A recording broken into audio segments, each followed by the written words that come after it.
Good morning, Isaiah. Morning, how's it going? Anyone do any open houses this weekend? Hey, Carlos. No, I went to go show some clients some properties. Okay, that's good. That's good. Who typically works on the weekend here? Yeah, Yeah, but work. not this weekend. I was at the beach. But Ah, maybe I do. good for you. Hmm. So when you work a weekend, do you take a day off during the week? No. I Come. don't know. I have days off. I don't ever feel like I'm overdoing it. I mean, like this weekend I was gone Friday, Saturday, Sunday, so it's good. Well, And that's then if I do work on a weekend, I'm not gonna lie, it's not like a full 8 hours. I might do something for 2, 3, 4 hours, and that's it. That to me, that's nothing. So good. Okay. Yeah, similar. Like I work Monday through Friday, but weekends is just show properties and then call it a day, or Okay. do an open house and then call it a day. So, and that's good. What I do want to remind you of and caution you guys on is if you are not careful, this turns into a 24/7 business, and you should not allow that to happen. So everybody should have a time in the evening where they do no longer accept phone calls about business. That time could be different for everybody. For some people, it might be 6, 7, 8. I'm not here to dictate what that is, right? But no one should be taking calls at 10 o'clock at night. I hope no one's doing that. Is anyone doing that? Okay, good. Because remember, we teach people how to treat us. So if we're taking those calls late, you've just given them permission to keep doing that. Same thing with answering texts. We should not be doing that late at night. Even on the weekend, there needs to be some kind of reasonableness with what is your cutoff. So one thing I want to caution about is if you're working 7 days a week, even if it's only a couple hours on days 6 and 7, at some point you will experience burnout. Okay. You've got to take care of yourself and you've got to make sure you're taking time off. And part of that is putting it in your schedule. So everybody's been talking about business planning, right? Did everybody here attend the business planning clinic? Okay. So when you're doing your math as to how many appointments you need a week, remember, you're also supposed to be figuring out how much time you're taking off, right? And it's based on a 5-day work week when we put those appointments in. So doesn't mean you can't show property on the weekend, doesn't mean you can't do something in the evening, but if you're doing that, take a day off during the week. You should have at least one day a week where you're not doing business. At least one. Okay. If you've gone a couple weeks and you're working 5 days a week and then you're doing open houses and you're doing showings, do like Isaiah did, take 3 days off. But Isaiah, when you took 3 days off at the beach, how many times did you answer your phone about work? none. Yeah. Okay, good for you. I'm happy to hear that. I actually thought that might not have been your answer. So I'm happy to hear that. Find people you can partner with that can help you do a showing if you're out of town. Even if you don't go out of town, if you just need a day off. Okay, this is a business where we work hard. I'm not at all saying don't work hard. Achieve your goals, set your appointments, take care of your clients, but take care of yourselves, because if you don't, you'll burn out and then you won't be any good to your clients. Okay. I just want to input for me. I usually don't work Sundays. Sundays is my day off. I like football, but um, what's it called? I Since I am new, I am telling my clients like, yo, I usually don't work Sundays, but I mean, if that's the only time you are available, then I'm willing to accommodate you. But I'm only doing that for my new clients because I'm just starting. but I do plan on hitting the point where like Sundays is strictly off. Good for you. I love to hear that. And so think about it this way, guys. And first of all, let me address that I know an email went out on Friday that we were supposed to have escrow here today. And what we didn't realize when we put that together was this was the last day of the month. And so they're a little bit busy today. So we will be having them, and we're working on when it will be. And I will keep you posted. So I apologize for that, but they messaged me this morning and is like, is there any way we could do this a different day? We're a little crazy today. So of course, we know they're doing their best to help all of our clients. So we have to accommodate that. So just wanted to address that because I know that was the original plan for today. I love that you said that, Carlos. I know when I was practicing real estate, I would at my buyer consultations, everybody doing a buyer consultation before working with their buyers. Okay, you should be if you're not. And at that consultation is where you set the expectations of how you'll work together. And one of those things would be, you know what, I'm excited to work with you. I'm going to do everything I can to find you your home with the best possible price in the least amount of time and make this a headache-free transaction for you. And I want to let you know, I don't answer my phone after whatever time of night, and I don't respond to any phone calls or emails on Sundays because that's the day I spend with my family. But know that you're important to me and I will return your call Monday morning or the next business day. So when you set those expectations, clients do not have an issue with that. I did that and I actually got a lot of respect from my clients because they respected that I had boundaries and that my family was a priority. So if you haven't already established that for yourself, please do that, because then you also won't experience burnout.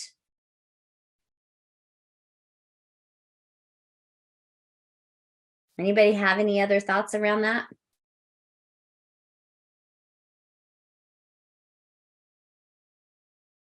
I do. So I used to work retail, and I always work Saturdays because it's, when people go to buy furniture or whatever. And so I had my day off was in the middle of the week, typically Wednesdays. And there's a huge advantage actually to having a day off in the middle of the week at times. You can go to the barber, it's not busy. You go to Costco or the grocery store or wherever, and it's just normal. It's not slammed like it is on the weekends. So there are advantages to occasionally taking a midweek day off. Absolutely. Thanks for sharing that, Lance. That's very true. And in real estate, I'll tell you one of the best days to take off during the week is a Friday. Because and so what's really cool about that is you can take Friday, Saturday off, work Sunday if you want to, or have split days off or whatever you want to do. But Fridays, there's very little going on in the real estate world. Unless you're having a closing where you're handing somebody keys, probably not much is going to happen before Monday if you don't have appointments. And other people in the real estate industry don't do a lot on Fridays. And so you'll notice there's not many classes on Friday. There's not a whole lot going on. That just historically, I've been doing this for 25 years, and historically, that's been a really good day to take off. So just a little side note there. Hey, Michelle. Good to see you.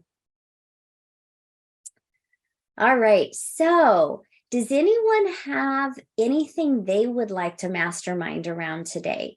Anyone having a particular struggle that you'd like some help with that would be helpful to the good of the group?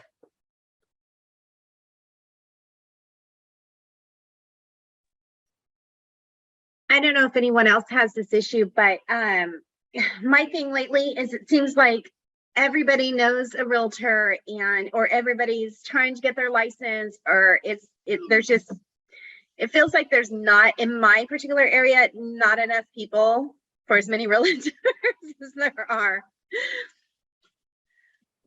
So Be a little, so I get what you're saying, and be a little more specific about what your specific struggle is.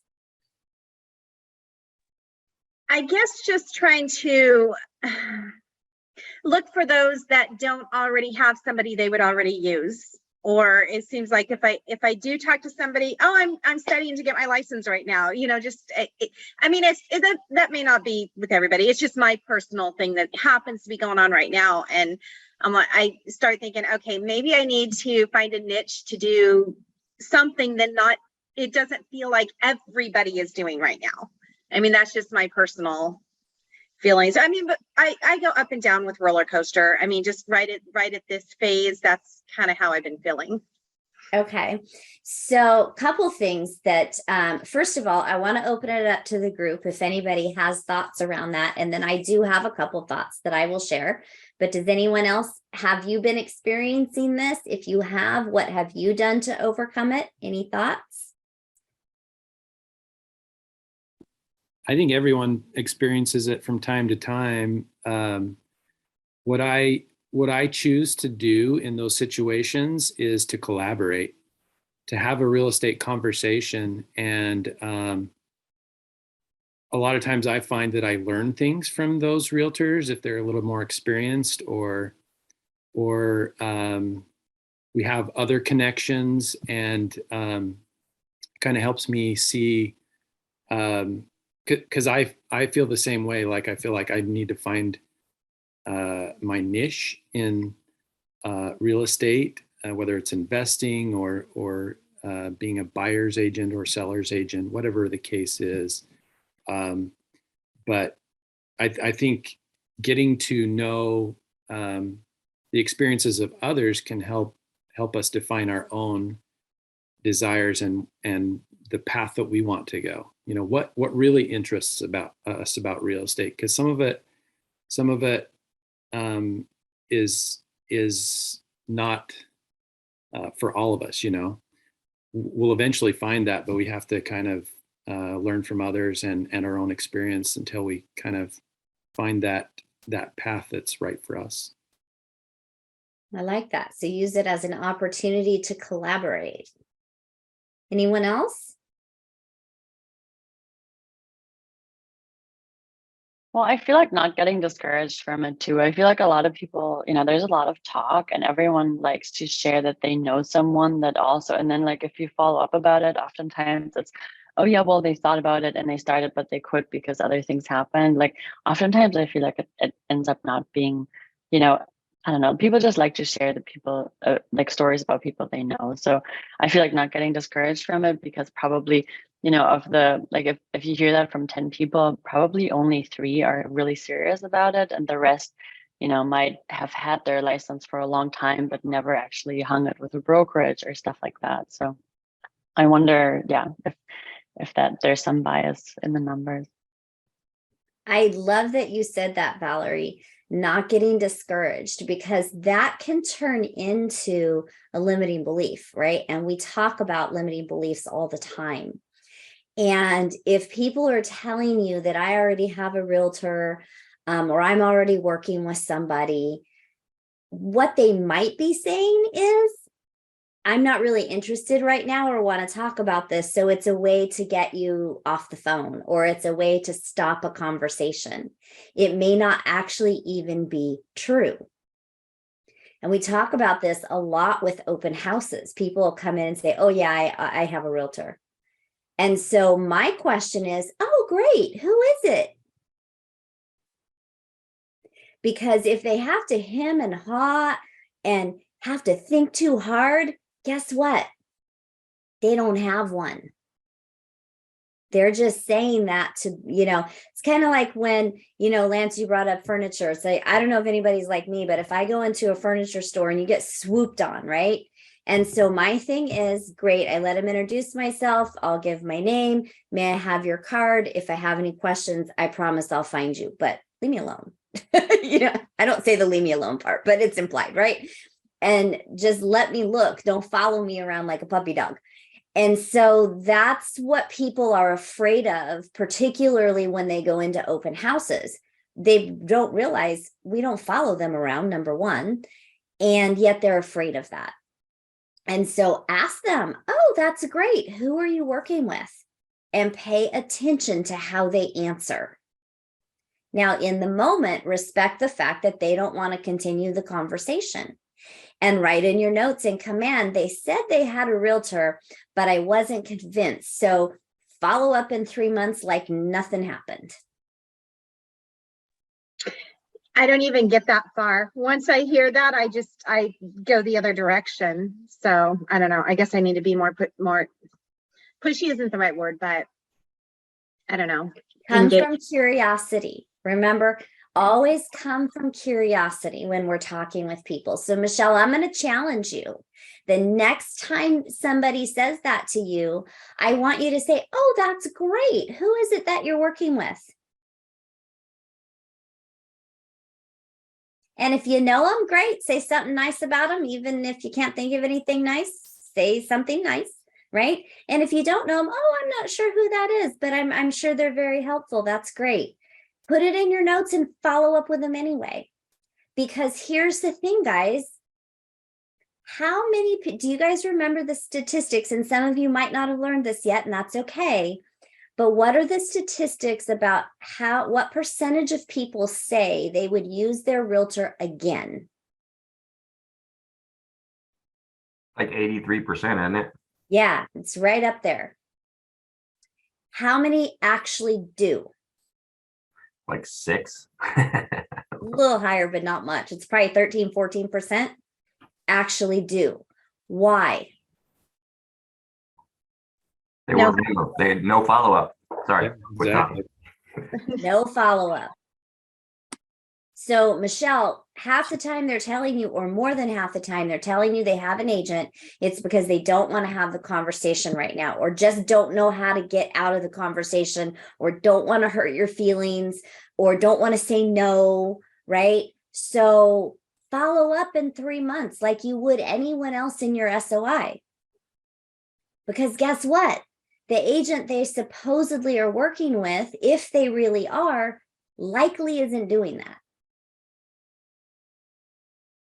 So when you're following up every 3 months and you're putting them on neighborhood nurtures in command, and 6 months or a year down the line, they have a real estate need, are they going to call the person they were maybe working with the first time they told you, or are they going to call you? And that's good because I have a friend that I reached out to let him know I'm a real estate agent. He said that he has another friend that is a realtor as well, and that he's the one that sold him the current house he's staying at. And he said that whenever he does business again, he will probably go with him again. But it's good. I already reached out to him. I already did follow-ups with him. But I'm assuming that the other guy's not doing follow-ups, so that's why I'm doing follow-ups. And maybe I can contribute, maybe once he is ready to do business again, he's like, looks at like, hey, well, this new realtor, me, has been reaching out consistently rather than the other guy. So maybe he'll do business with me. But it just gives me a more positive that you said that, because, Yeah. I am following up with him, even though he said that he has another realtor. Yeah, that's great, Carlos. Because remember, so much of the reason that we don't set appointments and get referrals and all those things are because we let things stop us in our tracks. We let that limiting mindset come in, right? And it just stops us. So I'm going to challenge all of you. The next time something like that happens, ask another question. Sometimes somebody may legitimately be working with another agent that they have a great relationship with, and that is okay. We don't want to step on those toes. But more times than not, it's just a way for them to end a conversation. Yeah, and when I reach out to him and I do my follow-ups, I don't talk about real estate all the time because, like I said, he's a friend. So I just see how he's doing, what he's been up to. So hopefully that helps. Excellent. I do want to address one other point that you mentioned, Michelle, though, because you mentioned, or it seems like everybody's trying to get their real estate license. Okay. So a couple things to that. First of all, Oh, that's really great. Have you thought about where you'd like to work once you get your license? Anybody here heard of a little thing called profit share that Keller Williams does? I do bring that up. Okay, good. About Keller Williams and coaching and all that. So yes, that's true. That you're right. I didn't think about that though, but I do bring that up. So So you bring it up, but do you make a note to follow up after you've brought it up? no. So when that happens next time, okay, let's role play this, Michelle. You be the person getting your license. So, hey, Michelle, this is Jodi. It's been a while since we talked. How are you doing? Great, thanks. I'm studying to take my exam to get my real estate license. Oh, wow, that's really exciting. Where are you at in your classes? I'm just finished my last final exam, and I have a scheduled appointment with the state to take my test. Oh, how exciting. When's your test date? In November 13th. November 13th. Oh, that's really cool. Hey, do you mind if I give you a couple test taking tips? No, please do. Awesome. So now I'm going to say this I'm going to actually continue walking through this. So if this happens, you'll know what to say. But this would be very valuable, right?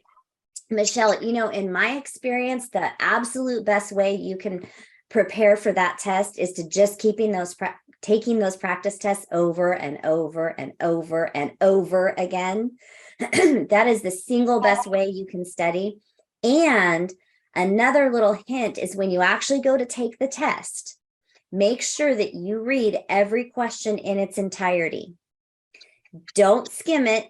Don't assume you know what they're asking by the first part of it, because they get tricky, okay? Read the whole question. Read all 4 choices in their entirety. Again, they get tricky, so read them all. Then choose the answer that you know it to be.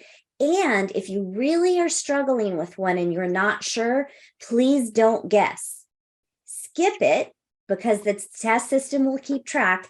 Continue on, because oftentimes a later question is going to answer the one that you weren't sure about. So just a couple little test taking tips. So you said your test is November 13th? Yes. Oh, that's so exciting. I can't wait to hear how you did. I'll follow up with you the next day and see how you did. Would that be okay? Absolutely.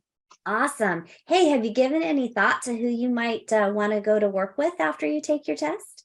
No, not really. You probably know I work at Keller Williams, and the reason that I've been there so long is because of all the phenomenal training and technology and things they have. I'd love to chat with you more about that when we have some more time. Maybe I can chat with you when I follow up with you after your test date. Sounds great. Awesome. So now you go into command, you put the notes in what you talked about, you set a task for November 14th or even the 13th for later in the day to follow up and see how they did on taking the test. That's brilliant. And honestly, it seems so simple, and yet I would not have thought of doing that. So thank you. That's a way to build your profit share tree. And then when you follow up on the 14th and talk to them and tell them all your experience with Keller Williams and how great it is, then ask if they would be willing to do you a favor and just have a 10-minute appointment with your team leader so they can discuss more details with you. Would you be willing to do that? Absolutely. So, and who's not going to? Anybody that gets their license is looking to see, right?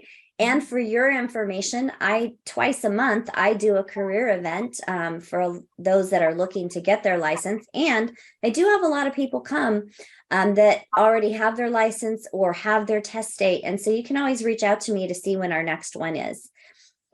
For November and December, it will be the first Thursday of the month. It's usually the first and third. But during the holiday time, we realize, people are going to come during the Christmas and Thanksgiving week. So we'll pick back up twice a month in January. So you can also refer them to me because they will be able to hear all the stuff about Keller Williams and what we offer.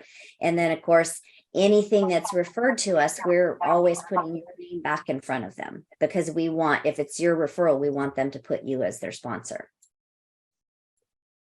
So just as a little tidbit, we're willing to help out that way. Thank you. That's awesome. You're welcome. So does that help dispel some limiting beliefs around the conversations you're having? Good, good, good. Love it. Any other thoughts on that?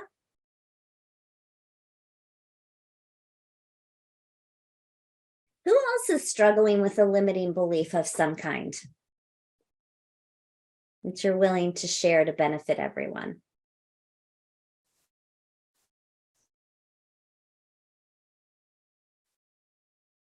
Or who has had a limiting belief that they've overcame, and how did you overcome it?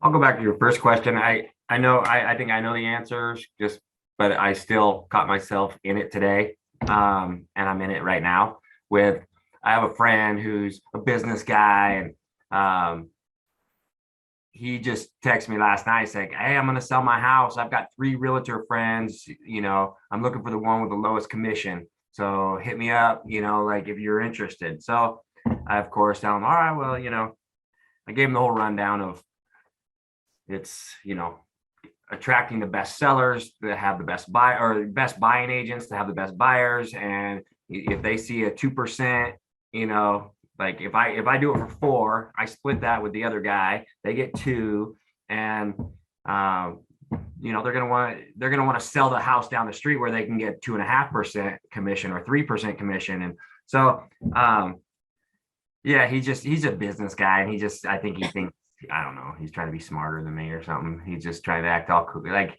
I don't know if he's going to go with me, and I just told him I wouldn't do it for, I told him I was going to ask my broker too. So I don't feel like I handled it correctly, or even though like I started to, and then I've broken it like, oh, maybe I'll do it for 4,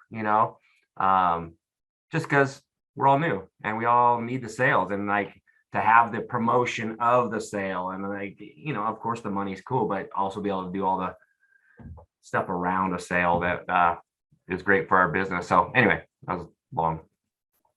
So that one of the first things that I think of when you're explaining that is going back to a bold lie I said earlier when we were talking about answering the phone at 10 o'clock. We teach people how to treat us. Right now, in the moment, it might not in the beginning feel like that applies here, except that, and what I'm going to role play this with you in a minute, Luke, okay, for the good of everybody, to help you through this.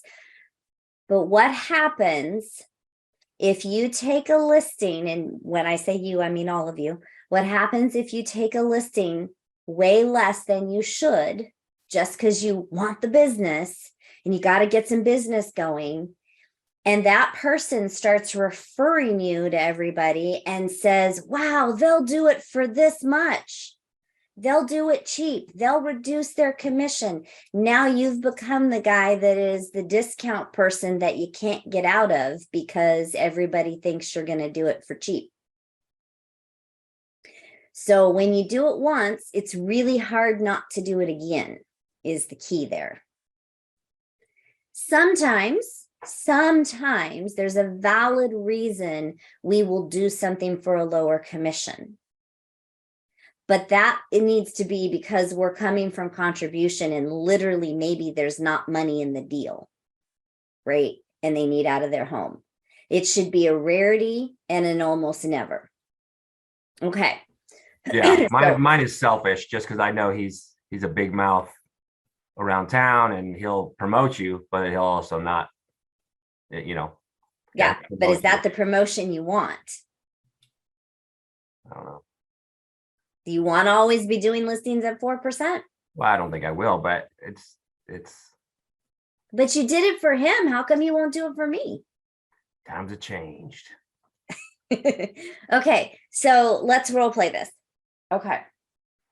So Luke, you mentioned you're looking for the realtor who will do it for the least amount of commission. I'm curious, are you more concerned about the amount of commission that you're going to pay, or are you more concerned about getting the best price and the most amount of money in your bank account at the end of the sale? Yeah, most money. Yeah, I would think so.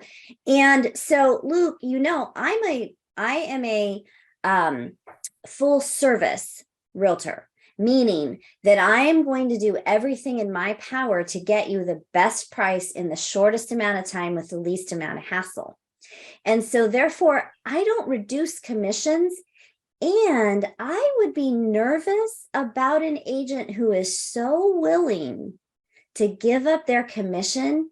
If they can't negotiate for themselves, how are they going to negotiate the best price for you to get you the most money in the bank account at the end of the deal? You're muted. Oops. Yeah, those are good. Those are 2 points. Yeah, the cost of the house versus commission, and that last one, Negotiating for themselves. yeah.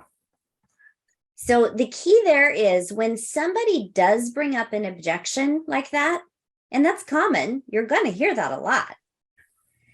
Ask more questions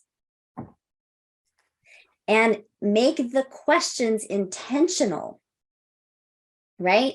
We all know that people want a deal. They're not thinking about the big picture.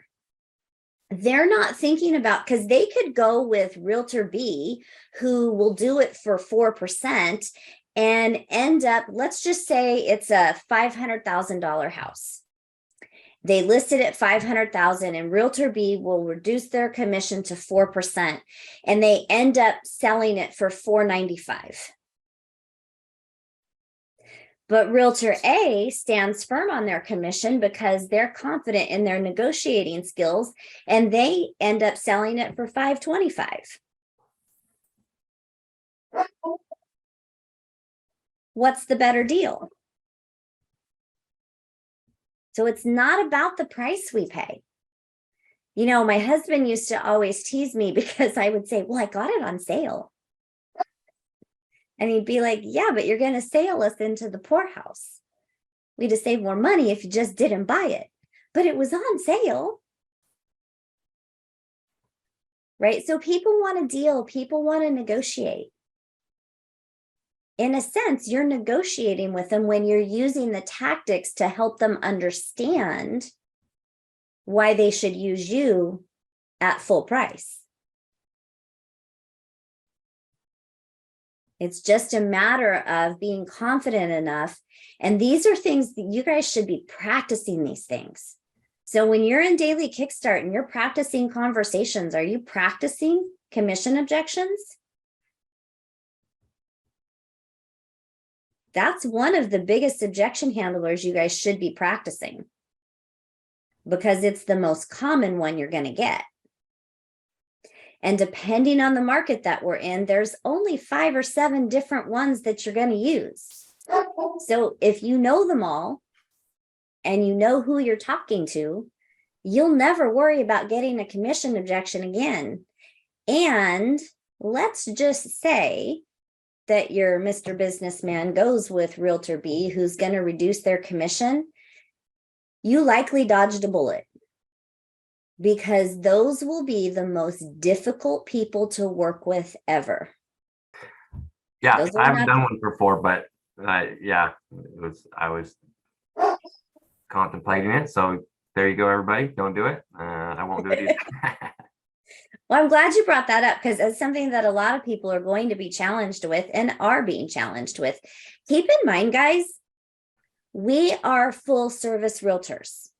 Yes, there's people out there advertising they'll do all kinds of things for cheap.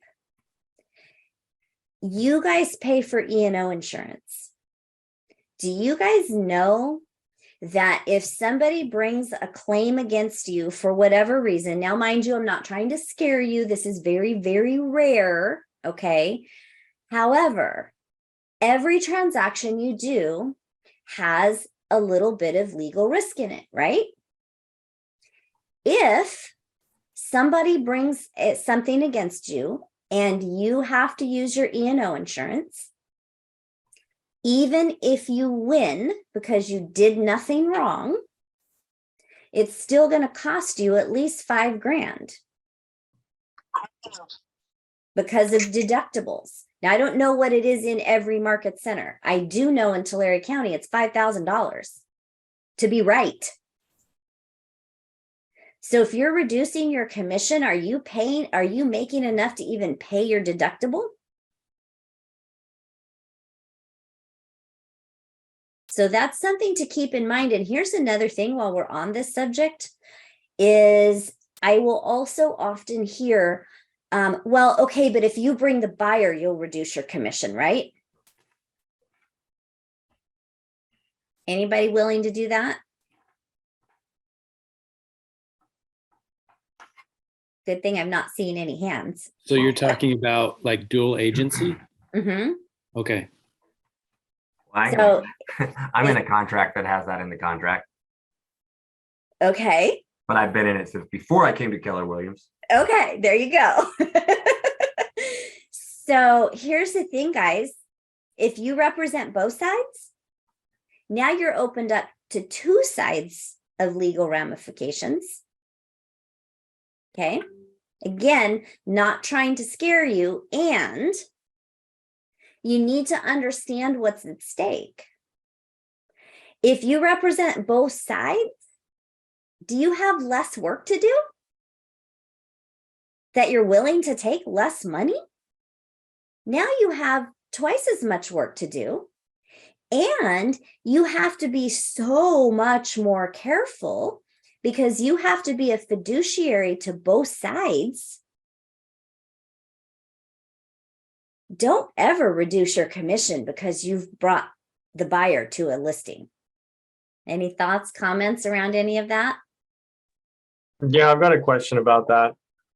So like, let's say you have some buyers that wanted to buy in a specific neighborhood and you convinced someone to sell their home. Like, how would you propose a 6% or a 5% commission in that scenario? Same ways we just talked about it, right? You're a full service agent.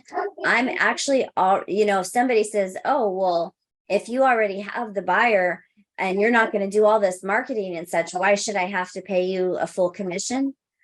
Mhm. Well, okay, Mr. Seller, that's a fair question. And actually, I've already done a whole lot of work before I've even offered to sell your home. So I wouldn't have this buyer to bring to you if I hadn't already been doing a lot of work that I would have done had I listed your home initially. Okay. So remember, we're not discount brokers. We don't give discount service. We are full service realtors, and we give full service to our clients. Now, some of you may have had a client say, and I just had this happen. Most of you know I rarely do a transaction anymore unless it's like a close friend and it falls in my lap and it's just a no-brainer.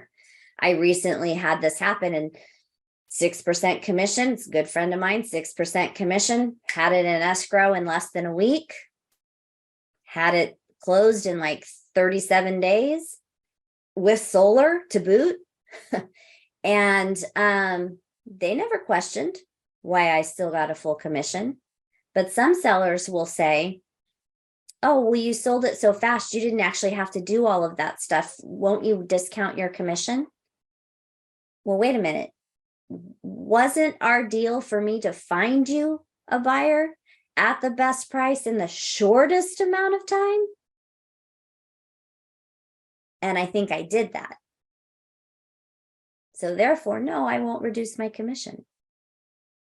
I held up my end of the deal. Yeah, you mentioned that in a dual agency situation, you have to be really careful to be a fiduciary to both sides. And some of the things I've been learning from some of our lenders are really helpful in those situations.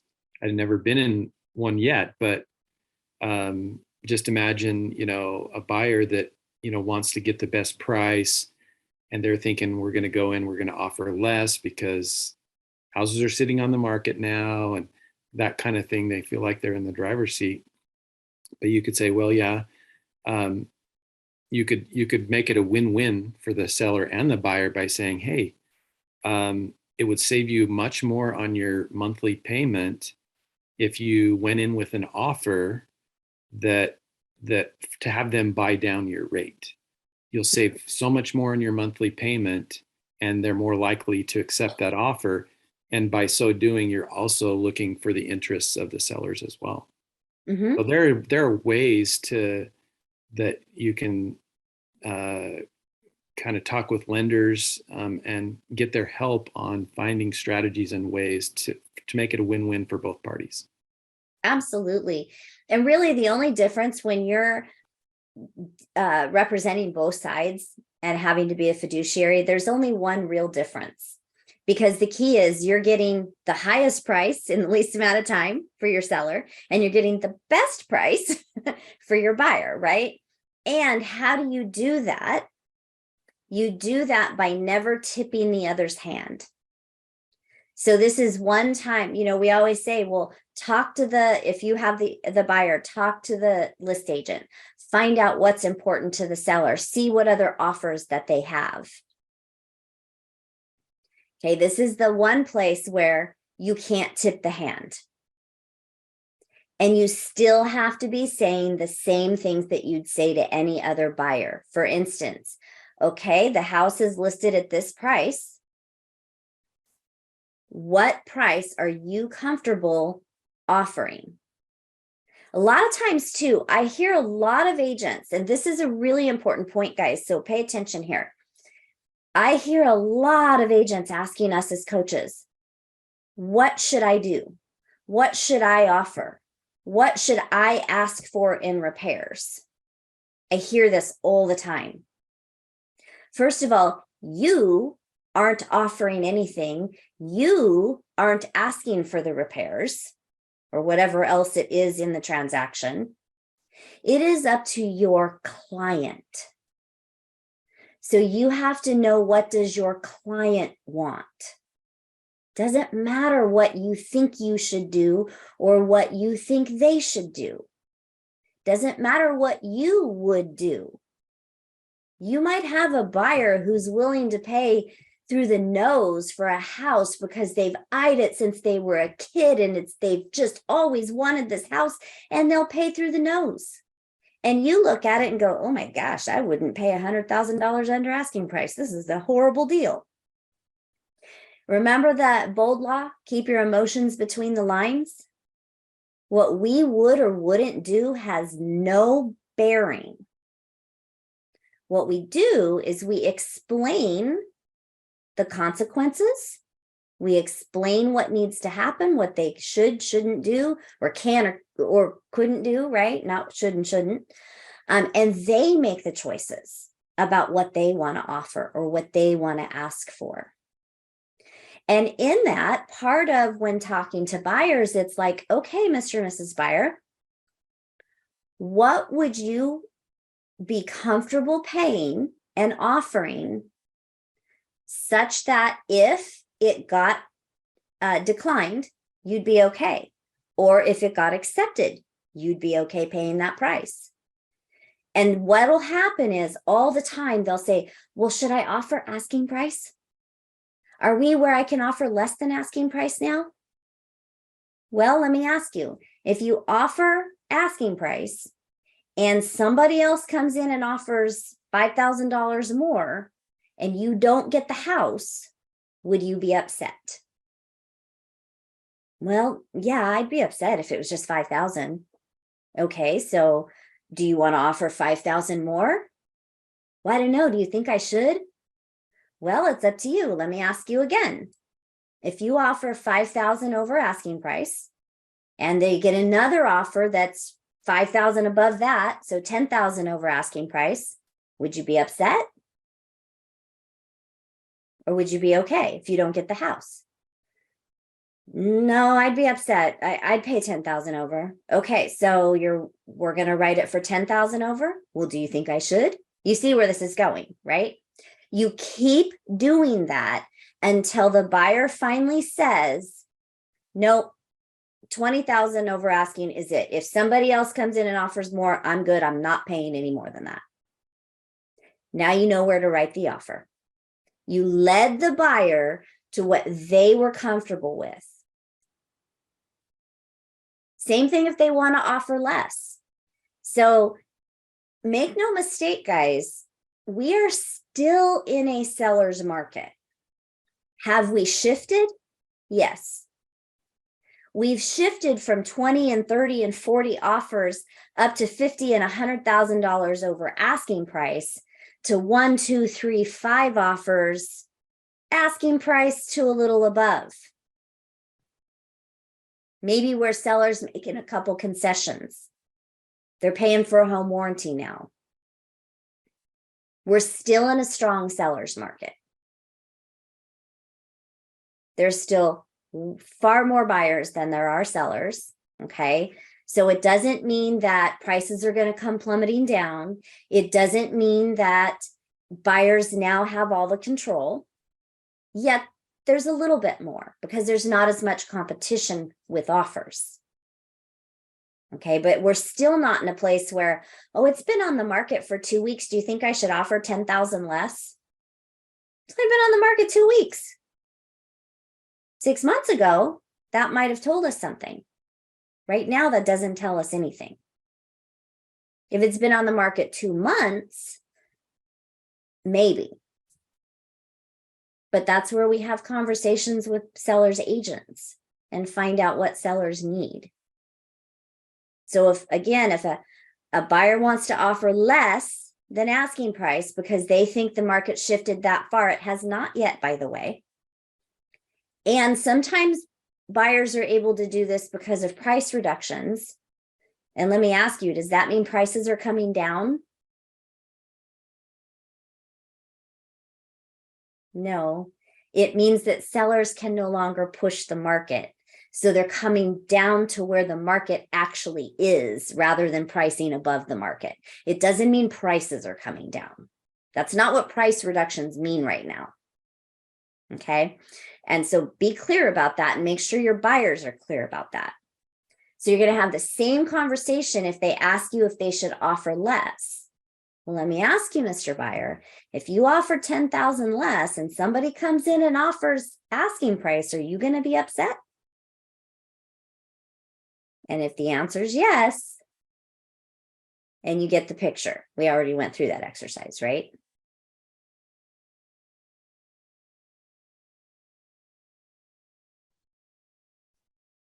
I have another story to share if we still have time.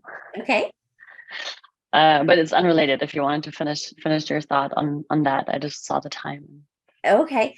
Yeah, I just want to make sure that everybody, before we move on there, Valerie, I just want to make sure everyone's clear on that and clear that it's not about what you want. It's about what your client wants. Okay.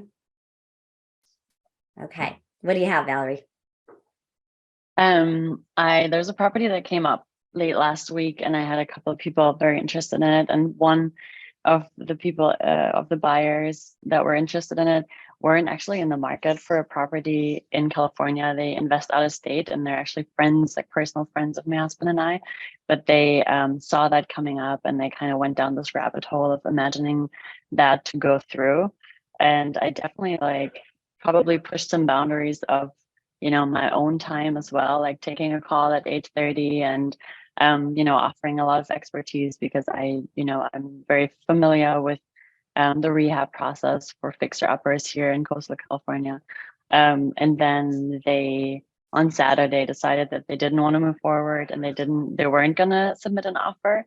And I think that was a little discouraging for me because I definitely, I did put in a lot of work into that because they were friends, and because I'm also newer and want to spend the time. But yeah, that was kind of an interesting experience to then have them back out. I think if they at least had submitted an offer, it was going to be very competitive. So I didn't even, I was aware that maybe it was going to be likely that they weren't going to get the property, but to just have that be someone else's decision rather than them deciding to not move forward, that was a little, yeah.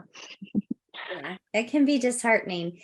And that's why we just keep building our pipelines, right? Because then when those things happen, It's not as big a deal. It's still disappointing, right? But it's not the end of the world. And that's where it's also be mindful, set what your working hours are. Do you sometimes go outside of them? Sure. If it's for a valid reason, but that should be the exception, not the rule. Maybe you have an out-of-town client who's only able to look at properties this weekend and no other time. Okay, make an exception. Just make sure it's an exception, not a rule. Okay, because when you start, what will happen, and new agents are really good at this. New agents are really good at making up reasons why their clients can't do something. And so they assume that they can't do it in their schedule. And then they just start doing things till 10 o'clock at night, 11 o'clock on Saturday, all day Sunday. Whereas when you say, oh, you know what, Mr. and Mrs. Buyer, I would love to show you that home, and I'm available this evening at 5 or tomorrow afternoon at 3. Which one of those works best for you? More times than not, they're going to pick one of the times that works for you that you gave them. But what a lot of, not even new agents, a lot of agents in general do is, oh, well, they work, so they're not going to be able to see a property till after 6. So I won't even offer to show them until after 6. That's garbage. If a person is ready to buy a house and needs to buy a house, they will take a half an hour off during the day at work and go look at a house. You control your schedule.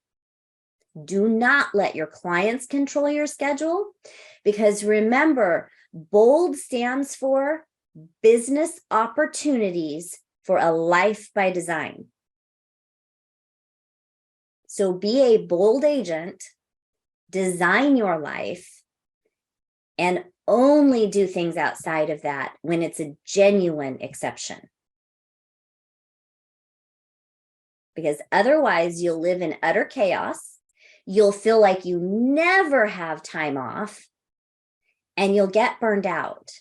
And I know in your first few months, you're excited and you want to do things, and you don't care if you're working 7 days a week and it's only a couple hours extra these couple days. And in the beginning, that's all fine and good and exciting. And when you keep going down that road, I promise you, you'll hit the brakes and you'll burn out. So please just don't even start down that road. All right, we have 3 minutes left. Anything else anyone wants to add, share, or ask? Yeah. Do you have any like strategies or pointers you would point me to on like getting open house opportunities? Absolutely. Search the MLS for listings in your office, and then take it a step further and look to see which ones are vacant. And then text the agent and let them know you want to do an open house at whatever the address is on whatever day and time. Would you be able to do that? Okay. Vacant house, I say vacant because it's a lot easier, because they don't usually have to get seller's permission. Right. Okay. So real quick, I'm going to let you guys know we've been talking about it.